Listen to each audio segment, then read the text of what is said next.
Hello, everyone. This is Dr. Mary Payton with All About STEM Radio. I come to you every Monday from 7 to 8 p.m. Central Time from Fishbowl Radio Network, located in Globe Life Park, Arlington. Although I'm still on the Big Island for a few more weeks, and I am going to miss my kids because I'm retiring, y'all. And there are bets already going on to see how long this is going to stick, because this will be my third time retiring. And we'll see. We'll see. Hey, but a principal needed me. When I'm needed, I go until they can hire somebody, and then I go back home. So, but this time, it's got to stick, so my children say. But hey, y'all, ladies, gentlemen, teachers, administrators, most of us have only a couple of more weeks left before the Christmas break. Hey, I know I've told my kids to finish up strong. Hey, my heart goes out to y'all. We've got to do this because this is a different type of educational year for us. And I am blessed with great students. It has been amazing for my babies. So anyway, without any further ado, I have an awesome guest. I know I say that every week, but this young man, he promised to come on my show. He is called the Hip Hop Science or the Hip Hop MD. His name is Maynard, and I want him to introduce himself to you. Maynard, would you please introduce yourself to my wonderful listeners out there? Yes. Hello to the wonderful listeners out there. I'm honored to be able to be on this podcast with you today, and thank you for giving me this space to speak with you. My name is Maynard Okereke, also known as the Hip Hop MD. I have a platform called Hip Hop Science, where basically I use hip hop, pop culture, entertainment as tools to educate on a variety of scientific subjects. I work as a science communicator here in Los Angeles. Made the transition from a STEM background in civil engineering, working with an engineering firm in Seattle, Washington. Made the transition into entertainment, into other endeavors, into entrepreneurial pursuits, and found my way to this position that I'm in right now, having the opportunity to speak with you all. Okay. All right. What inspired, you said that you went to college because you went to University of Washington and got your degree in civil engineering. What got you interested in civil engineering? Yeah. So I originally went into college with the goal of being a wildlife specialist. I loved wildlife biology, animals, ecosystems, environmentalism. That was always my passion. I grew up on Nat Geo and Bill Nye, and I was just a science nerd, and I just loved exploring different ecosystems and habitats. So that's what I originally went to school to become. And as I got into school, I started connecting with a lot of different peers. A lot of the people that looked like me that were into the sciences were all a part of NSBE, National Society of Black Engineers. And I started going to NSBE events. And for our school, there weren't really that many Black people at our school. So everything that we all did together. So started doing NSBE events, and anybody that was in any field of science was just a part of NSBE. So even if you were environmentalism and you're a biology major or medical, you just join NSBE because that's where all the people were at. And so I started connecting with a lot of my peers in NSBE and got hip to a lot of different things going on in engineering. And everybody was like, you got to go towards engineering. That's where the money's at. You got to do engineering. And so I eventually started to learn a little bit more about it. And I'd always loved buildings and structures. That was also something I was really interested into. And I eventually just kind of made the leap and went to civil environmental route. So I was able to still do a lot of courses on ecology and wildlife and different things like that, which I still loved, but be able to blend it in with more technology and more engineering concepts as well. So that was really how that transition into engineering came.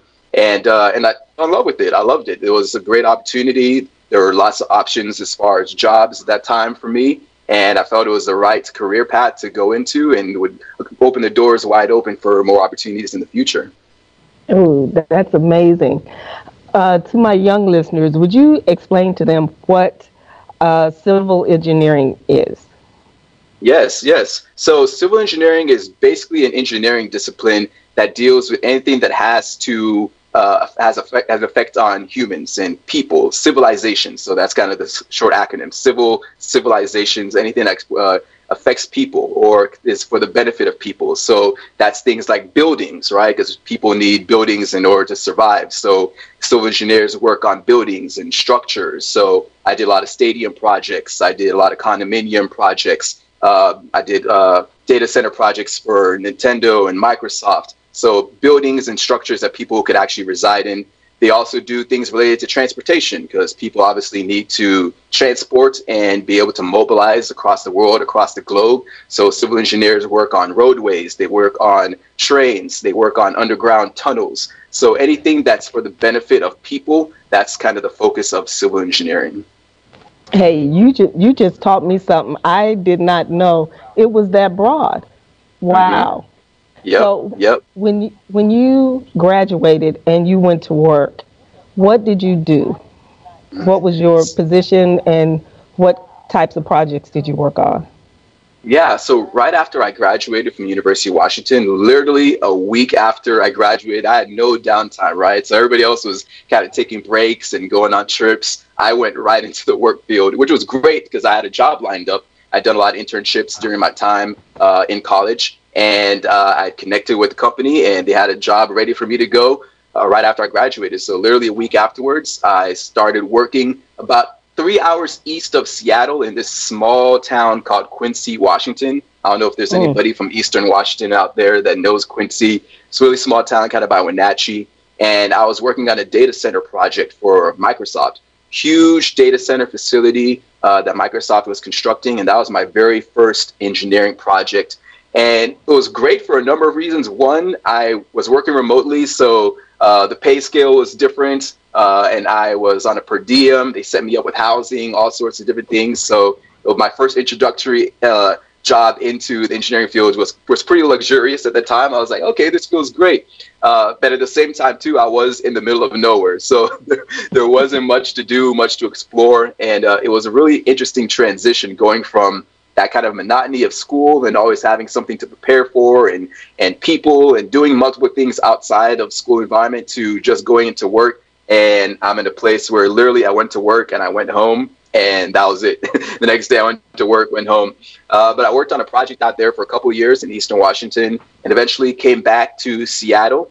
And I worked on a number of different projects. I did some renovations on the University of Washington Husky Stadium project. I did a condominium project in downtown Seattle, a huge condominium project. I also worked on the rental car facility. We built a whole huge rental car and parking space that was separate from the airport. And it was a huge undertaking, huge project that went underway. And I did the whole from literally groundbreaking to completion of that project there at the rental car facility. And then also did the headquarters for Nintendo in Redmond.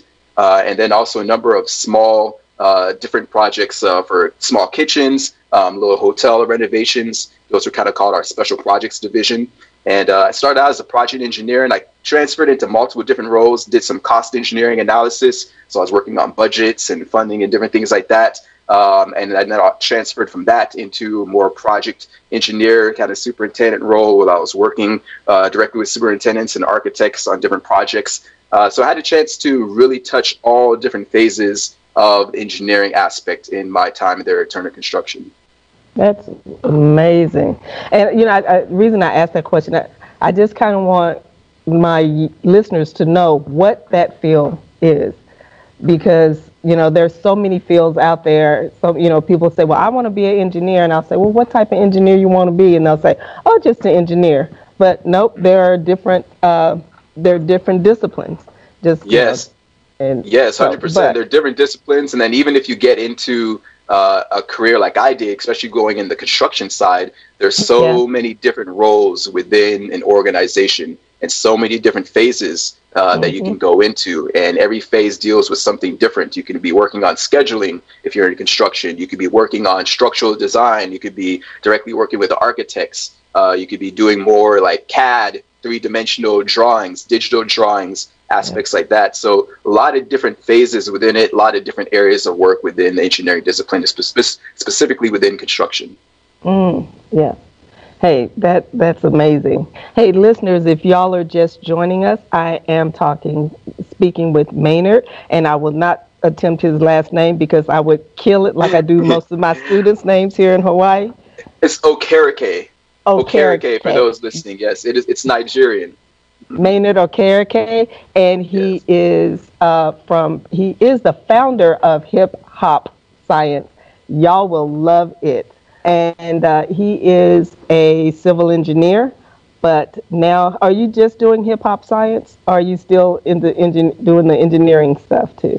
So I completely made a 180 shift from engineering. I am working full time now as a science communicator, and I'm also an entrepreneur. I have my own business as well too. I have a line of seasonings and a seasoning company that I run, and well, it's more than a seasoning company where we do healthy plant-based products. Wow. So those are my two endeavors that I'm currently on at the moment. Okay.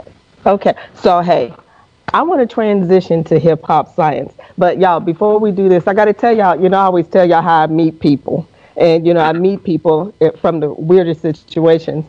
There is an organization called STEM Media. And last year, there's a group of young African-American, Latino people in STEM who run a summit. Last year, they ran their first, and this year they did it again, the STEM Summit and STEM Success Summit, of which I love. And I saw Maynard's name come up, and I emailed him to ask him to have someone come on and talk about the summit so we could promote it on the show this year. And they had given me a name, and then I'm looking at his bio, his information. I'm like, oh no, I need you to come on the show. And so he's on here, and I am so excited. And he does hip hop science, and that's what I want you to talk about right now. Tell me, how did you get this started? What inspired you for this? Please. Yes. So along with being a science nerd, as I stated, I went into school and originally wanted to go into wildlife biology. I always was in love with the sciences. Nat Geo, used to collect Nat Geo magazines, watch Bill Nye, that was my thing. But at the same time, I was also big in entertainment and music. So I'd always been a music artist, always been performing, writing, touring as well too, from early on, from when I was in high school, junior high school, all through college. Music was something I was always passionate about. And for me, after I graduated and I started working professionally, I really wanted to explore more opportunities on the entertainment side, especially after a couple years into my profession. I got some opportunities, things opened up for me to be able to explore my music side. And so that was really what led to the transition from leaving engineering and moving down to Los Angeles, where I am right now, for some opportunities in the entertainment world. And for me, that was something that I wanted to explore because I always try to get my hands into multiple things. I'm always trying to be creative. I'm always exploring, and I always want to go after whatever my goals are. And so that was my next transition, was making that leap into the entertainment side. And once I got down to LA, I really still wanted to have a way to be able to connect to my scientific background, because that was something in everyday conversations. I always talk about science, and I never let that side of me go. And hip hop science really came about as a culmination of really blending two of my passions together: hip hop, entertainment, pop culture, and science. And it started out as really a sketch idea that I was doing at the time. I was just kind of filming different things and coming up with different creative concepts. And it's kind of snowballed into this educational platform, because I realized that people are actually learning something from the concepts that I was talking about. People were learning something from the videos that I was piecing together. And I found that there was a strong connection. For me, I'm always about giving back, right? And I grew up and there weren't that many people that looked like me in the sciences. I didn't grow up with any engineers in my family. I didn't grow up with any doctors, any people like that in my family. I didn't grow up, even in my school education route, seeing teachers that look like me or educators that look like me. And then even when I was in my engineering department, and by the time I started working professionally, I was the only Black person in the office. I was the only Black person in my field. And I really wanted to find a way to be able to inspire more minority and youth involvement into the sciences. And music, pop culture, entertainment is something that we all absorb. It's something that we're all love to do, whether it's watching movies, listening to your favorite artists. And I felt, why not be able to inspire people through concepts that everybody connects with already? And hip hop was just really that easy concept that people already naturally connect with and are already naturally involved in. And it was just really a way to now infuse concepts of science and really showcase that you can be into music, you could be into pop culture, you could be into fashion, entertainment, all these things, and still have a love for science. I kind of grew up always with this weird thought that I couldn't be those things together, right? So even when I was at work, I always had to kind of show, hey, this is me, I'm at work, I'm a professional, and I couldn't show multiple sides of myself, right? There was always that kind of code switching you have to go through, right? Yeah. When you're at work and you're working with, your other peers that don't look like you, you have to put in twice the effort, all these different things, right? So a lot of us kind of grew up with this thought process that we have to disconnect ourselves, or that even this route into the sciences and STEM fields are disconnected from different things that you like to do day to day. And I wanted to showcase that you could be your authentic true self in all these aspects and all these elements. And really, that's what the Hip Hop Science platform really is to showcase not only youth, but young working professionals like myself, and then also people within the STEM fields, that this is what a scientist looks like. A scientist can be into music, into pop culture, into fashion, into all these things, comedy, and still be knowledgeable, still be articulate, still be able to talk about complex subjects. And that's really what I do within my Hip Hop Science platform, is show all these unique aspects of what a scientist looks like, and also be that representation that people can see and emulate, and then be able to show to obviously our youth that are coming up, to be able to inspire them and say, hey, I can see myself in this career path. I can see myself in this field. I actually belong in these fields, and these fields actually speak to me. So I wanted to be that representation, to be able to show the youth and be able to show people that look like us that you can be all these things in one. And that's totally important, because even to this day, I graduated college a long time ago. I was in college in the 70s. So could you imagine what that looked like for me? Yeah. Okay. Exactly. And, but, I had the kind of mother, she's like, you do you, if this is what you want to do, you do you. Nobody's going to stop you from doing you. And I did. And so I am so happy and so blessed to watch you young people and the things that y'all are doing now to make sure that our younger generations can see themselves as engineers, as doctors, as, in all of these various STEM fields that we never really saw ourselves in. So, yeah. So tell me, what are some of the things that you do within hip hop science as the hip hop science MD, as the hip hop MD? Yeah. Well, for me, really, it's more so a merger, right? Yep. Making these scientific concepts really just mainstream. I think that's really the goal, is making science more mainstream, right? Because we all use social media and all these different creative platforms, whether you're on Twitter or Snapchat or TikTok, different things like that. And we absorb so much content, right? And a lot of times we're just watching whatever random things. It could be the latest gossip, or it could be a new movie or funny sketch, all these different things, right? And really what I try to do with the platform and with the content that I make, the creative content that I make, is really to infuse different subjects that you wouldn't normally come across when you're just absorbing random entertainment on your social media platforms. And so I do certain things, like I break down fail videos, right? So it might be a video of somebody falling, doing something dumb and falling off a roof or whatever, right? And I break down the actual science behind the fail, how that fall actually affected them, what their actions actually did to them, what body, how medically, what parts of the body could have affected, and rotational, the rotational acceleration that the body went when it flipped over this bearing or something like that, right? And it talks about it, these concepts that we normally watch and we're entertained by, that we might laugh at. Now you're absorbing this complex scientific information along with it, right? So it's really that merger of infusing science into day-to-day things that we appreciate and that we love. And so that's what I do with a lot of the creative content that I do and a lot of the creative concepts that I put out there. I have a YouTube channel right now where I do all sorts of different science explorations, right? And I'll either go out to a freshwater ecosystem and I'll do like wildlife discoveries where I'll be catching frogs or snakes or salamanders and different things like that. And while I'm doing this exploration, I always make sure I highlight different funny pop culture subjects. I make it relatable, right? And so I'll either reference certain song lyrics and tie that into my description about my findings, or I'll make certain references to different music or fashion or style. So it's really just adding these concepts that we all just talk about and that are regular day-to-day things that we absorb, and infusing this into an area that you wouldn't normally hear those kind of things talked about. And so that's really what I do. A lot of people like to call my platform Bill Nye meets World Star Hip Hop, or the Black Bill Nye, right? So it's like Bill Nye with a little flair, with a little more creative pizzazz, I guess you would say.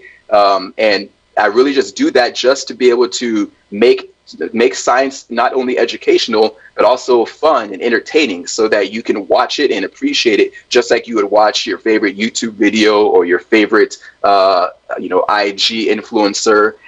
Try to really be able to blend those concepts into the day-to-day things that we do. And it sounds like you make it real. Mm-hmm. I mean, because you say you integrate it into pop culture, you integrate it into music, you integrate it into fashion, and, not trying to sound like, your kids don't do anything, but a lot of our kids don't go outside, and if they see a frog, it's like, oh, I used to see them and pick them up and look at them and all that great stuff. But, they see a salamander. Like, I have these beautiful geckos on my porch here that I take pictures of because I just think they're just so cute. Yeah. But, to know that that's okay. It sounds like you're letting our kids know it's okay to want to pick up a frog, or to look at a lizard, or to look at various ecosystems. And that's amazing, and exactly. They need that. They really, really need that. Yep, so. That's true. And then, like I said earlier too, the representation, I believe, is key as well, right? Yeah. Because you think about some of our favorite scientists that we grew up watching, Bill Nye, Steve Irwin. But where are those Black biologists, right? Where are those Black physicists? I mean, obviously we have like Neil deGrasse Tyson, which has been a huge influence. But you don't typically see a lot of people that look like us within those complex science fields, especially those that are high-level communicators that either have their TV shows or maybe hosting science shows or exploring different wildlife on National Geographic or Discovery Channel. You tune into those shows and you don't see people that look like yourself. No. And so I try to be that representation. My overall goal with this platform is to eventually have my own show. I want to have my own show, just like a Bill Nye would have his own show, or Star Talk Radio would have its own show. I believe that would be the highest level of accomplishment that I could do with this platform, is to be a Black scientist with their own show, integrating science, entertainment, pop culture on a mainstream network to a mainstream mass. To really be able to put science and representation and diversity and wildlife and biology and STEM fields all at the forefront. That's definitely my ultimate goal with this platform. Because we have done so much in the field that our young people, or even me, I'm learning things every day about what we've done in the field that I didn't know. And to let people know that we have been accomplished in this field for hundreds of years. It's not something that, they're just now getting started. No, we've been doing this forever and ever and ever. And also to let them know, you can do this. You can try this. You can be in forestry management. The big thing now is, we're going to need a ton of people in research labs, and not just due to COVID, but due to other things, cancer, just so many things that is true. research is going to be a big, big part. Hmm. So, tell me, what is your community like? The people that you work with, the people that you connect with. Can you give me some information on that? Yeah, I think for me, the greatest part about starting this platform has been that community that I've developed. As you said, you found out about me through the STEM media platform, and Mm-hmm. that's just one of many unique communities that I've been able to tie into just by doing this platform. And I think for me, there was a long gap, especially after I left the engineering field and I came down here to LA. There was a long gap of me not having my tribe, right, and not having my community of people that I can talk about these type of concepts with. And so for a long time, while I was initially starting my hip hop science platform, I found that I wasn't really connecting with the people that I needed to connect with, and it took a while. It took like a couple years to really develop and find my voice within science communication. But once I did, and I started to really put out my content there front and center for people to see, I slowly started to build this community, and I started to connect with other science communicators. Funny thing is, I didn't even know science communication was a field until literally like maybe beginning of last year or towards the end of 2018.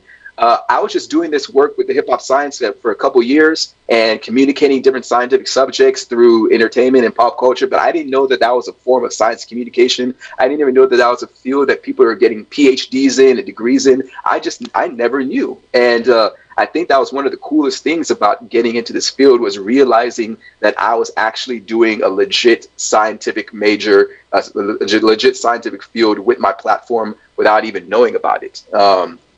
So I learned a lot of things on the fly, started connecting with a lot of other science communicators.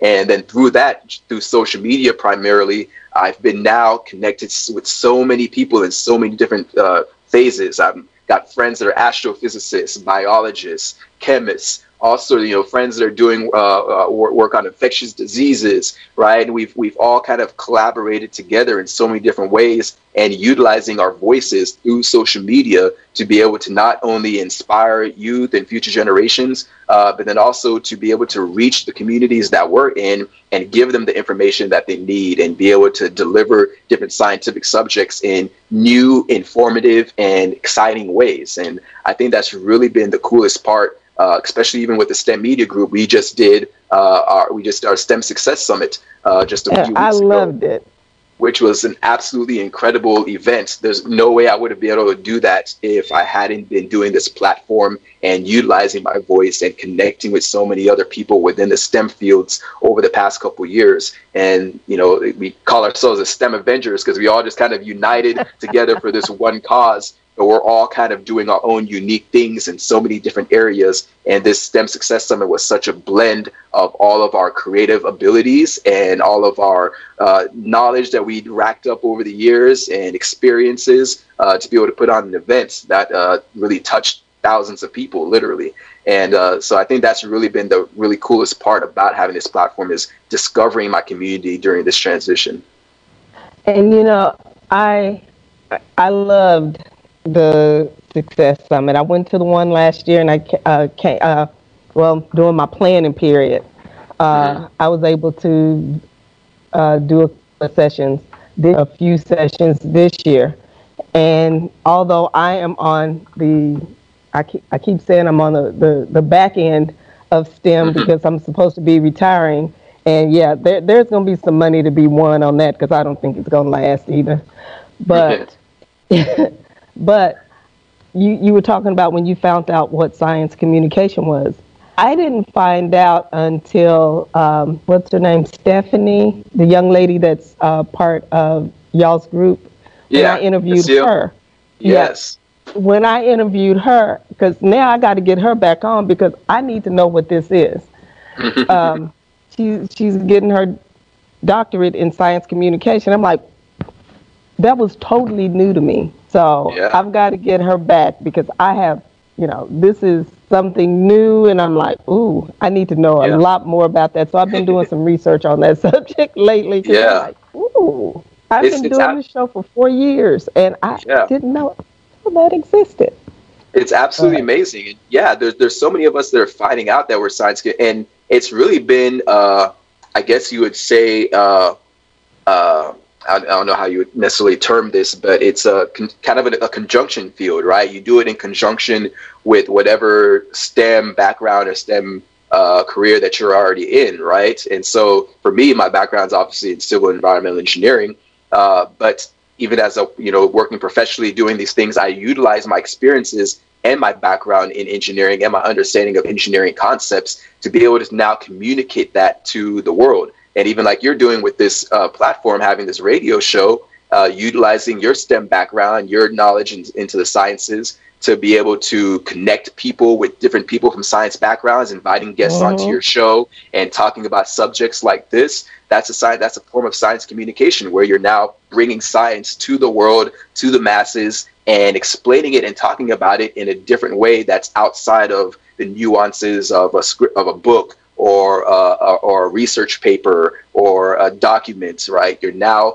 communicating it to the masses in a way that they can understand and make it more relatable. And that's really, in a summation, what science communication is taking complex subjects and areas of science in STEM and making it palatable for everybody from all sorts of fields, all sorts of different backgrounds, for them to understand and be able to utilize in their day-to-day lives.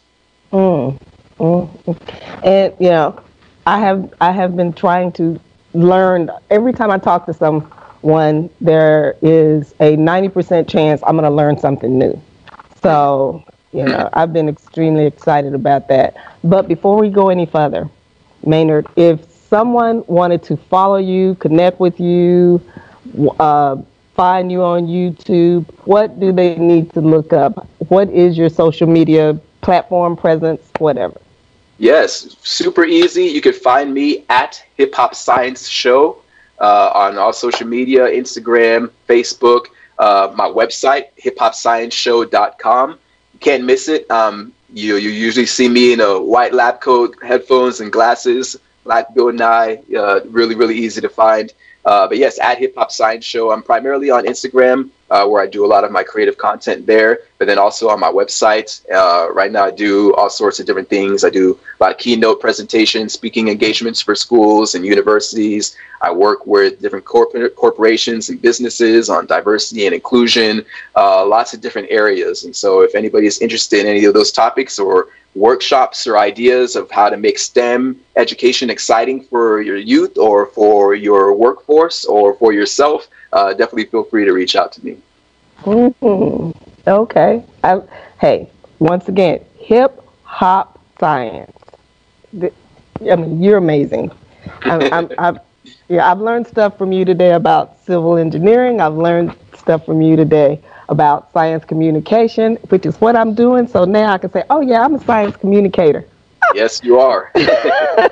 Absolutely. But we've got about 10 minutes left, so we're going to keep on rolling. What do you see the future of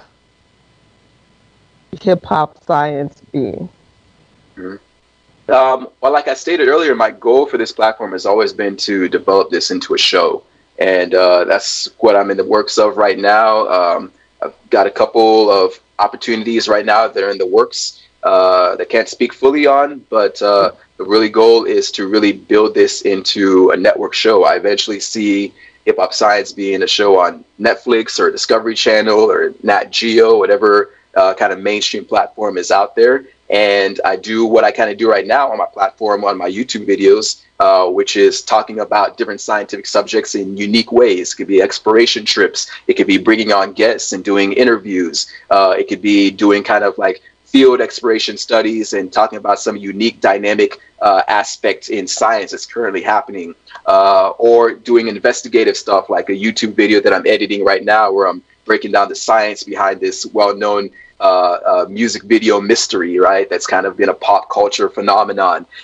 Really just creative, cool concepts like that that are really palatable for digital formats. So that's really my vision of where I kind of see this going in hopefully the near future. So knocking on wood, hopefully 2021 presents some good opportunities in the works to really be able to develop this platform and be able to bring it to the masses. There's something that you have alluded to, which you didn't allude to. You just straight up said it, which is something I always say all the time. We still have a gap in STEM jobs, in STEM education amongst the African American and Hispanic populations. Yep.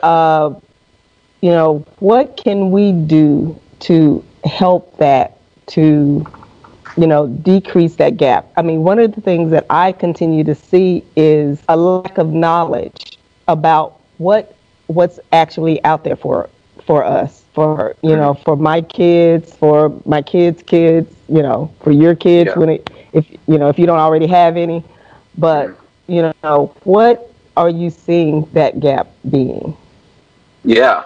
A number of different things, and a lot of these I do right now, especially when some of my outreach work that I do. But simple things like us now utilizing our voice, right? So especially during this past year, right, there's been so much happening with, obviously, outside of global pandemic. You had issues on racial injustice and diversity, and people now realizing the effects of racism and different things like that, especially within the workplace. And those are all different things that eventually happen. Obviously, you got to get to those points where you're now getting your career fields. But I really think the beginning of really closing that gap is really reaching out to our youth and getting our youth interested into STEM fields, getting our youth passionate about STEM.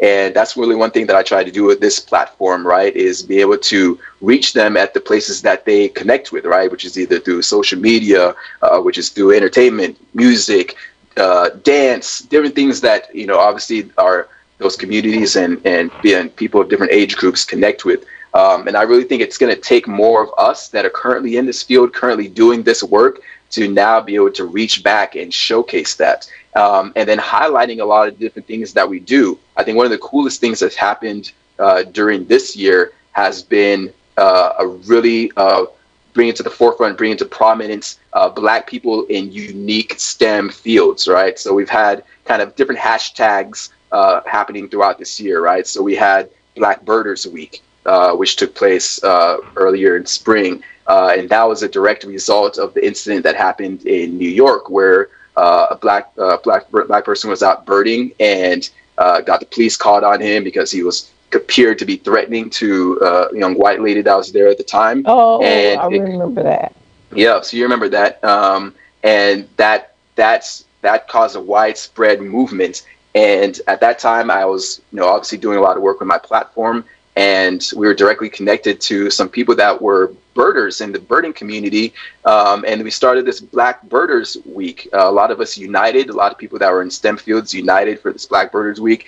And for me, it was so moving because it opened up the doors to Black birders, which I didn't even know was a thing, right? I didn't even know there were Black people out there birding, right? I took ornithology in college, and it was just being out there with, just the names of birds were like, what? A yellow warbler? Okay. Yeah, but exactly. I didn't even know that there were Black birders and that there was a collective of Black people that were passionate about birding. Yeah. And simple things like that, where you now were able to discover people that look like you doing that work, was so incredible. I'm in a group chat right now with maybe like 100 people that are all Black birders, right? And we just kind of talk about random things that are going on. So yeah, like Black Birders Week. This past week we had Black in Marine Science, and so it was highlighting Black marine scientists, Black marine biologists doing oceanography, people that do oceanography work that are Black and brown voices. And so having those different things where you now see that symbolism being brought to the forefront, and you realize that community is out there. Because I think what affects us is a lot of times you don't see that representation, whether it's in your teachers or in your family. And so you go into either college or higher education, and you tend to gravitate towards a field that's not STEM related because you just don't see people that look like you in those fields. You may not know they exist because of the representation, or you may not be in your community, depending on where you live across the globe. But if you don't see people that look like you in those fields, you're not going to have any interest to want to go into it because you just don't feel accepted. You don't feel like you have a belonging in there. So I think simple things like having more representation like that, those hashtags that we're using, where we're now highlighting people that are doing work in those fields, it's so pivotal for our youth to see and be able to understand, hey, there's somebody that loves fish, and a person that loves to go outdoors and explore and catch snakes. Oh, there's black herpetologists. Oh, I didn't know herpetology was a thing. And now because I see somebody that looks like me doing that, I now have a unique interest into that field.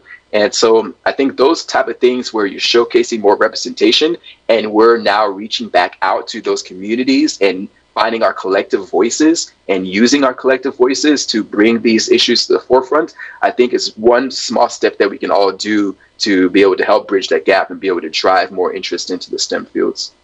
Exactly. And a statement that you just made was, you were talking about the various sciences and the various disciplines. One of the things that we don't know are the various disciplines. Now, you have disciplines that have been out there forever that we don't know about, and you have new disciplines like science communication that we don't know about. And I cannot think of the young lady's name off the top of my head. She wrote a book about STEM from A to Z, what can I be? It's something like that. And even in my books, Taylor STEM Adventures, I talk about, volcanologists, oceanographers, people who study bats, and all of those things. I always talk about those fields as I write, because that's very important, extremely, extremely important to our population, to our culture, because we don't know it. We don't know that it's out there. Like I said earlier, someone says, well, I want to be an engineer. Well, what type of engineer do you want to be? Just an engineer. Because they don't know any better, right? Yeah. Have you met any engineers? No, but I heard that engineers make good money. And it's a mindset that we've got to adjust. We don't have to change it. We just have to make it deeper. And that's just me. I mean, shoot, I found out about a whole new career path just a couple weeks ago that I have a friend that's an astrobiologist, and you have all these unique things that, that obviously we know astrology and biology, but I never knew that you could end up actually doing work as an astrobiologist or as a futurist. There's so many unique fields that that are like cross blends of things that are out there as well too, because as technology gets incorporated into STEM fields more and more, that opens the door for so many different mergers of unique contrasting fields, because now everything could be more tech related. You're able to do more exploratory elements. You're able to do more research elements into all these different fields. And so now all these different things are blending. You have food scientists that are working on food for astronauts, and that's specifically all they do. That's like their main area of focus, And so you're having this transition of things just spearheaded by technology. And I think really as our technology grows and we get more technological and we open more doors for new innovation and different things like that, that's also going to open the doors for so many different career fields and career opportunities. And it's so important that people that look like us know about these things that are opening up so that we can really be able to find a way to be able to navigate those doors. Oh, yeah. You are so right. Well, hey, we have 2 minutes left. 2 minutes left. And is there anyone out there that you want to recognize, say hey to or whatever before we go? Yeah, well, I want to give a shout out to my STEM media crew, for our STEM Success Summit crew, because that's really how we got connected. And the really purpose of getting on this platform was to really be able to talk about the STEM Success Summit and highlight a lot of different work. And it was 9 of us that came together, and I'm sure some of them are probably listening right now or will be listening to this later. But I'm so fortunate to be able to have that community specifically because they've helped me so much in my journey now in science communication, being able to find my voice, being able to kind of master my craft of what I do, kind of knowing my worth, knowing what I bring to the table, being more confident in what I bring to the table, and utilizing that confidence now to be able to spread this out to the masses. So I definitely want to give my STEM Success Summit crew a shout out. And for people that are listening that are interested in STEM and maybe might want to be a part of a STEM Success Summit coming up, because we're definitely going to be doing it again next year. The thing that we're going to do different this year is we're going to make it an ongoing thing, right? So there's not going to be a long break until we do the next summit in November. We want to make sure we do monthly events, different things like that kind of keep this STEM success momentum at the forefront, where we're able to unite and bring together people in different fields. Because I think it's about time that we collectively just join forces and be in this together, because once the STEM Success Summit was done, everybody kind of goes back to their work fields and their day-to-day things that they're doing. I think it's important for us to know that we still have this community around us and that you can still connect and build with this community. So we're going to do more community building things over the next couple months for sure, leading up to the next summit. And hopefully this radio podcast inspires some other people that may not know about STEM or may not be interested in, makes it a little bit more exciting for them. Hey, I'm going to put this out there. Anytime you have something that you need want it shared with the STEM community, tag me, share it with me. I will always make sure everybody gets it. If you're having a summit, the door is open every year, every quarter, whatever, for y'all to come on and promote it, because that's what this platform is here for and about. And I'm getting little signals that I need to I need to wrap this up. I love my guys. They know I do. But hey, Maynard, you have been an amazing guest. Do not let this be your last time. And I've got to get Stephanie on with her organization, Future Doctors. I mean, y'all are amazing. And I'm going to say this one thing before I get off. What's his name? Jason, the tall, light-skinned one with the mustache. He may not have a mustache. Anyway. Yeah, Justin Schaefer. Yes. He was on my show like the very first year I did the show. And so just to see how y'all are growing, and y'all are amazing. So, yep. But he said, we have to wrap this up. So anyway, ladies and gentlemen, this has been another wonderful All About STEM radio show. Today, we had the hip hop MD, Maynard. I'm going to let you say your last name so I don't kill it. Okereke. Okereke. And y'all, next week we'll have another wonderful show. Please, please, please. This is the Christmas holiday. There are a lot of STEM books out there, to include mine, Taylor STEM Adventures Hawaii and Taylor STEM Adventures Texas. And I will see y'all next week.